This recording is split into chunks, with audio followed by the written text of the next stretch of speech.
Hey guys, thanks for joining me up on Play Games. My name is Lance, and today I'm teaching you how to play Obscurio. This is a new game from Libellud Games. It is a 2 to 8 player game that takes roughly 45 minutes to an hour and a half to play, and is a cooperative game with a traitor. So in the game itself, the players are playing wizards that have heard about this abandoned library and go in there looking for magical items and artifacts. Unfortunately, the library is not abandoned. It is controlled by an evil sorcerer hell-bent on getting his items back. Luckily, the players have found the grimoire, which is a magical book that is providing them with images to help guide them through the library and make it through the various rooms to the exit. Unfortunately for the players, the evil sorcerer has corrupted one of their members and is now a traitor working against the players to try to stop them from making it out of the library. So throughout the game, one player is going to be playing the grimoire, which is going to be providing the players with clues that they must interpret to help them guide them through the library and make it out. If the players are able to make it through the 6 rooms before losing all their cohesion tokens, then they have won the game. If they run out of cohesion tokens before making it out of the 6 rooms, then the traitor has won the game. So with this game, I would recommend this one to anybody that's familiar with Mysterium. If you guys have played that one, this is definitely one that I would recommend. Obviously by the same company, and if you like games with traitors in them, or cooperative games or interpretive games, this is definitely one that is also really good for that.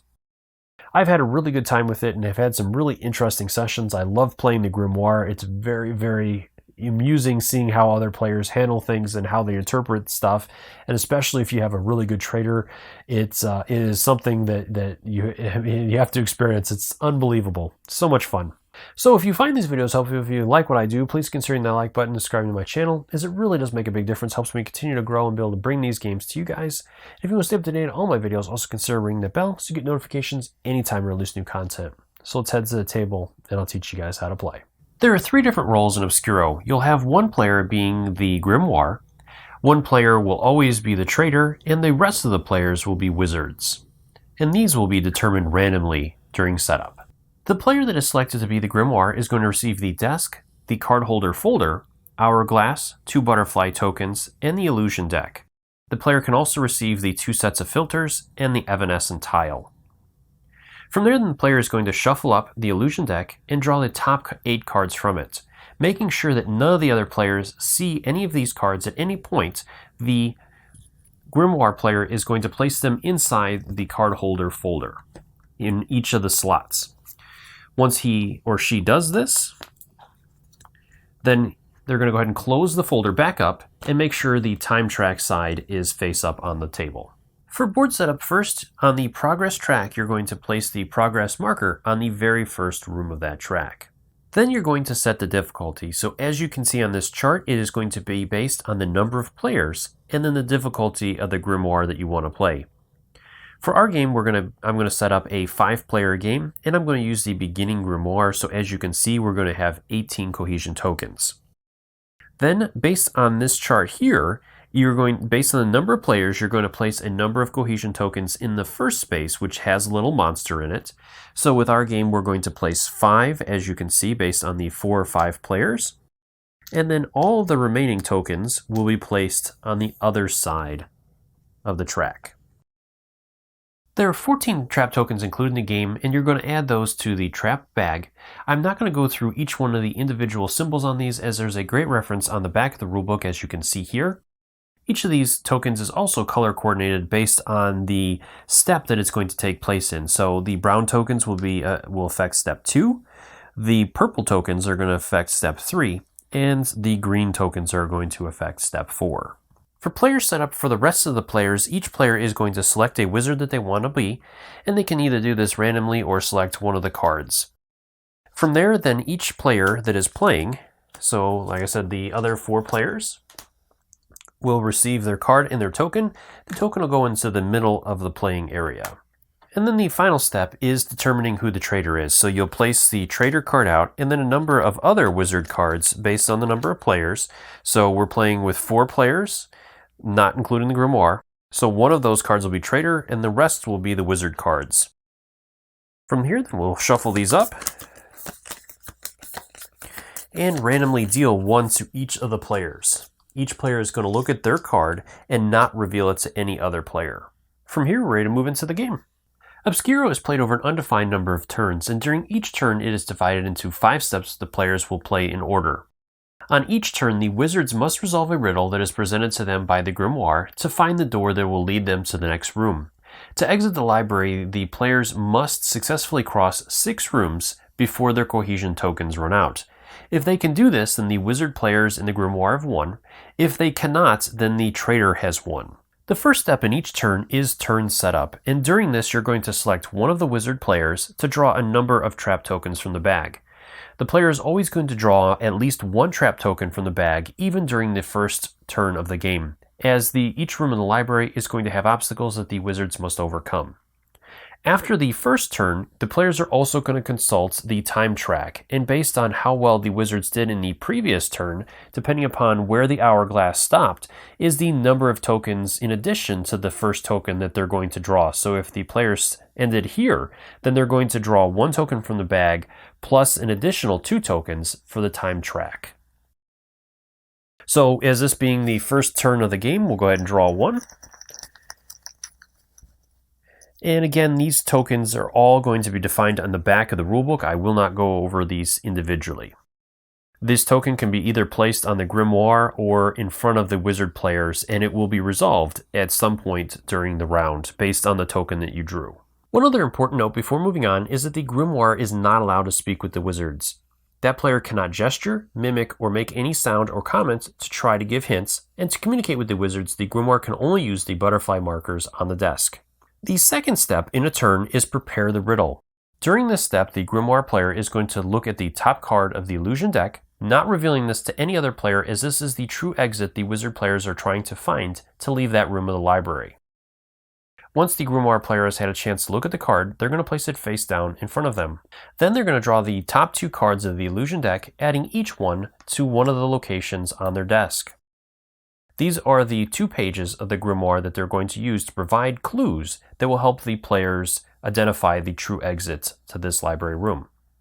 Make sure that you also take into account any trap tokens, such as ones that will add filters or whatnot, before moving on. From there, then the grimoire player will be using 1 or both butterfly markers to point to different elements on the grimoire pages to help give clues to the wizard players to identify the true exit card. Now there's a couple of additional rules with this. First, anytime a butterfly marker is used to point on an element inside a card, it has to be placed inside the circle. It cannot be placed outside, pointing into one of those elements. So for example, if we wanted to point at the planet in the middle, we'd have to place it here. Or if we wanted to point at the lion, we cannot place it out here pointing at the lion. We must place it inside the circle somewhere pointing at the lion. 1 or both of the butterfly markers can be used on a single page, or you can split them between the 2 pages. You can also place 1 butterfly marker on one of the 2 points at the bottom of the page, signifying that the entire page is going to be used as an element in the clue to determine the room. And the last thing is you cannot use both butterfly markers to point at the same element. So if we were trying to identify this point on the card as an interest, we cannot place both butterfly markers pointing at the same element within that page. Let me take you through an example of this now. So for this example, we're going to go ahead and reveal this. Now normally, like I said, this is never going to be revealed to the other players. And our grimoire is going to look at this and determine things on this card that he can point to on these cards to help the players identify that this is the exit that they're looking for. So we can see that the queen is sitting on a throne. She's wearing a blue dress. Her legs are turning into butterflies. She is in the night sky, and she's holding, it looks like a moon or a planet or whatever. So our grimoire player may point at the planet here, and the players could interpret that as a planet or a ball that could help them lead them to this exit. And then the grimoire player could also point at the stars on either one of the pictures, or the blue sky or blue in general to signify that there's lots of blue on this page, or a number of other things based on how the grimoire player interprets the cards. So let's go ahead and point at the stars on this card to help the players. Once the grimoire player has placed the butterfly markers and is happy with their placement, then they're going to pass the desk to the wizard players. At this point, the butterfly markers are not allowed to be moved by the wizard players or the grimoire player. And the wizard players will have time to look at the butterfly markers and try to interpret what elements the grimoire is pointing at. Once the wizard players are satisfied, then we're ready to move on to the next step. The third step in the turn is the Traitor cards, and during this step the grimoire is going to be allowed to talk, as the grimoire will guide the players through these steps, but it is very important that the grimoire does not give away any information about the traitor's identity, make any comments or look at the traitor, and do everything that the grimoire can to keep the traitor's identity anonymous. This step is going to be broken into 3 phases, and to start off, the grimoire is going to announce that the wizard players are going to close their eyes. Once the grimoire has confirmed that all of the wizards have closed their eyes, they're going to announce that the traitor can open their eyes. Then they're going to reveal the fold to the traitor and let them look at the cards that are in there. During this step, the traitor's objective is to confuse the wizards by choosing cards that look like potential exit cards according to the butterfly markers placed on the pages of the grimoire. The traitor may choose a first card, and they're going to simply indicate this by holding up a number of fingers to the grimoire player. So let's say, for example, that our traitor holds up 6 fingers, then our grimoire player will take out this card and place it face down on top of the exit card, and then place a new card in that spot. Once that is done, then the traitor may choose a second card, and just like in the first one, so let's go ahead and say that our traitor showed a number 1. And we'll do that, and then add another card in there. From there, then the grimoire will close the book.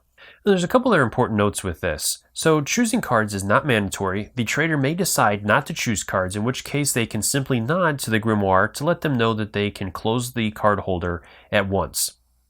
Once the grimoire has closed the card holder, then they're going to have the traitor close their eyes, and then on the grimoire's command, everyone will open their eyes. The fourth step in the turn is choosing the door. This step is going to start with the grimoire player picking up the exit card and the cards that the traitor has added to that, and then adding a number of cards from the illusion deck to this stack so that it equals 6 cards, or if there's a trap card in there that adds a 7th room, then he'll add that as well. So our traitor added 2 plus the door, so we'll need to add 3 more cards so that that stack totals 6 cards. From there, the grimoire player will shuffle those cards up, and once they're shuffled up, that player will hand the cards to one of the wizard players. From there, the wizard player is going to take the cards and start by placing each card in one of the rooms face up.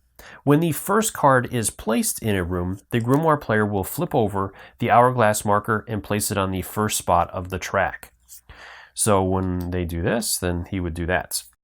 From there, then the wizard players are going to talk amongst themselves and discuss the different clues that the grimoire has provided them to try to determine which room they are believing is the true exit. As they're doing this, the grimoire player is going to watch the marker, and each time it is empty, he's going to flip it over and place it on the next spot of the track. And this is going to add additional trap tokens the next round that the wizards go into. With the wizard players, as they discuss this, when a wizard player believes they have identified the correct room, they're going to take their token and place it in that room. Now they can move that token until the players have all decided to stop, or the hourglass is run out of time on the last spot of the track, in which case then the grimoire will announce that the round is over. Now, the one important thing with this is the grimoire player must stay silent during this step, and the wizard players really should not look at the wizard player or the grimoire for any hints, as the grimoire cannot give any. Also, keep in mind that you have a traitor in your midst that is trying to divert you from getting to the correct room. Now, as the wizard players pick rooms, the other important thing to keep in mind is that they can separate and pick one room each, multiplying their chances of getting the correct room, but it is also going to hurt them during the end of this step, which we'll go into. So once we'll say that our players have selected the rooms, then the players are going to announce that they are done with the round. The grimoire has flipped over the marker to that next spot, that will stay there, and then we'll move into resolving the round. And again, if the track reaches the last point and the grimoire announces stop, then any players that have not placed their token in a room at that point will not be able to, and are going to count against them at the end of this step. Once the wizard players have chosen to stop, or the time has run out, then we'll move into the final part of this step, where the grimoire player is going to reveal the correct exit, and then we'll move into resolving the player chips. If at least one character chip is placed on the correct exit, then the wizard players will move the marker one space forward on the track. Now, if this reaches the last space on the track, then the watcher trap is going to be activated for the rest of the game, and if it is on the final space of the track and the wizard players have at least one cohesion token, then the wizard players in the grimoire have won and the traitor has lost the game. Now, for each wizard player that has a character card chip on a room that is not the correct exit or has not placed their character chip, they will take one cohesion token starting in the longer space. If all of those have been taken, then you'll move over to the final space with the little monster pictured in it. So with our player over here, they will gain one cohesion chip, and this will help identify players that continually get the wrong exits, which will maybe help the players in determining who the traitor is. And we're ready to move into the final round. The one other thing I want to point out is that the trap token that we had with this one would have added the evanescent token or tile to the track instead, and the grimoire would have used that instead, which would have only provided the players with 2 turns of the hourglass marker, and would have adjusted the number of traps. But with this being an example turn, I didn't want to add that in. The fifth and final step of the turn is the end of the turn. During this step, you'll gather up all the illusion cards that were used and discard them face up. From there, then the wizard players will place their tokens again in the middle of the library. Any traps that were used are going to be added back to the trap bag, and then from there, then the players can proceed with a new turn. Now that I've covered the 5 steps of a turn, there's a couple of additional rules that I want to go over. The first one is making an accusation, which is going to happen later on in the game. This is going to happen as soon as the last cohesion token is taken off of the first gauge of the track during step 4. From there, then the wizard players are going to start looking for the traitor in their ranks, and the accusation phase is going to begin. And during this phase, the grimoire is not going to take part in it. And this phase is going to have 3 steps. First, the grimoire is going to turn over the hourglass, and the wizard players are going to have 1 minute to discuss and try to find who the traitor is among them. When the hourglass runs out, on the count of 3, the wizard players are going to simultaneously point their fingers to any player of their choice, if they think that player is the traitor.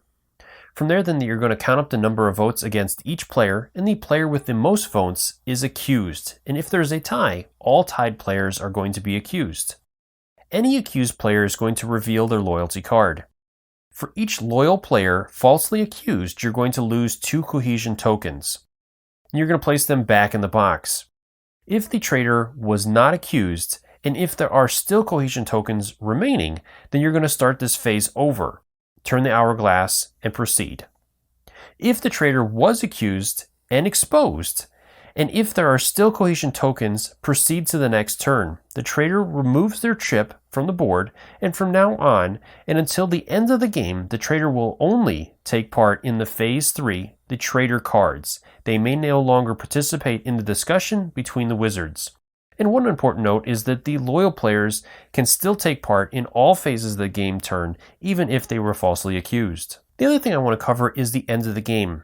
This is going to happen when the wizard players must move the progress marker on the track and it has already reached the last space. And if they have 1 cohesion token or more remaining, then the wizards have managed to escape and the wizards and the grimoire have won the game and the traitor has lost. The other way the game will end is if the last cohesion token is taken from the dark area of the gauge. The wizards have lost their way in the library and the traitor has won alone. Well, I hope you found this video helpful. If you have any questions or comments, please leave those in the comment section below and I'll do my best to answer them. And as always, thank you so much for taking the time to watch my videos and leave me feedback on them. I do really appreciate it and I take into account everything you guys say to make the best possible videos. If you like this video, if you enjoy what I do, please consider hitting that like button and subscribing to my channel, as it really does make a big difference. It helps me continue to grow and produce these videos. Until next time, I'll see you guys later.